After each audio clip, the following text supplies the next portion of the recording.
we announced your new deal today. What's attracted you to stay at Bristol Rugby?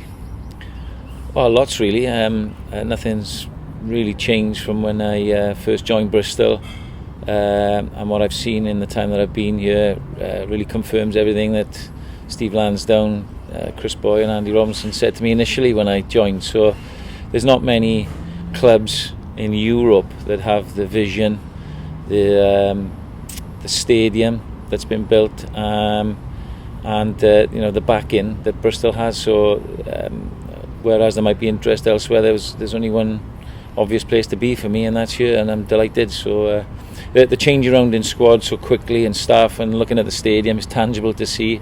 That's just evidence of what Bristol is going to become. So I wanted to be part of that.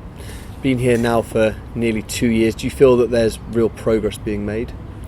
Yeah, I do. I think there's obvious progress on the field. All the statistics show that, but the reality is that there's a change. There's been a shift in the cultural feel around the club for me. The squad has evolved really well, really quickly, and the team management is really starting to gather strength and momentum now, which was important to me. The outlook is changing. I think you go around the city and the supporters feel it. There is a bit of expectation there, but there's a genuine sense that this is a long-term view, that things are going to become sustainable at Bristol. And of course, when you go down to Ashton Gate and you see that right in front of your eyes, and Bristol City getting promoted, you anticipate of what is to come, and there's a genuine feel in the city. So I'm really happy with where we are. There's still lots of work to be done. Our facilities need to keep improving from a training point of view.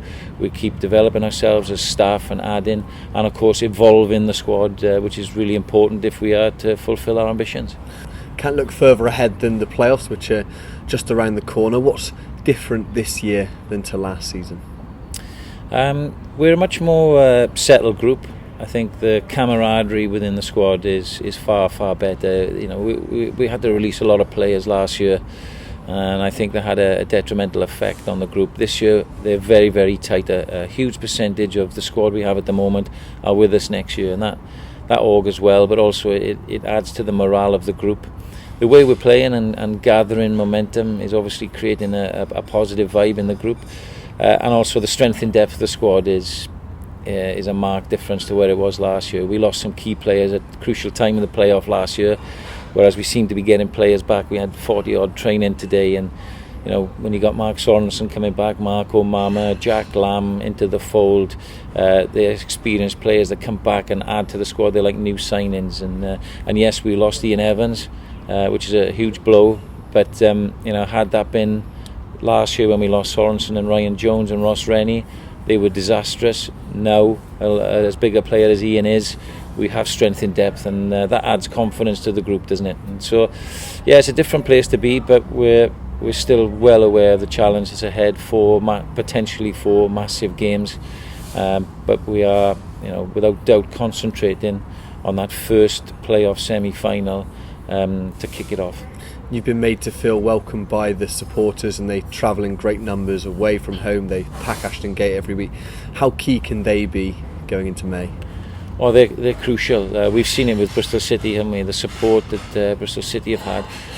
And to be fair, to go back to your original question about one of the reasons I wanted to stay on at Bristol is, again, you look around the clubs in Europe, there's very few that have the backing and support of somebody like Bristol Rugby. I've been absolutely amazed, all the places that we go to in the Championship, we've always got more fans than the home sides. Our home attendance record is fantastic, and that's with 2 stands being regenerated. So can you imagine what it's going to be like when the full capacity is available on a new stadium? Can you imagine what it'd be like if we were to make the Premiership and play local derbies? Can you imagine if in the future Bristol were to play top European Cup games? It just gives me goosebumps. And you go around the city, they know you, they support you, they come to watch training, they're everywhere you go, and I've never known anything like it in my rugby time, and I think they're going to play a huge part in this playoff.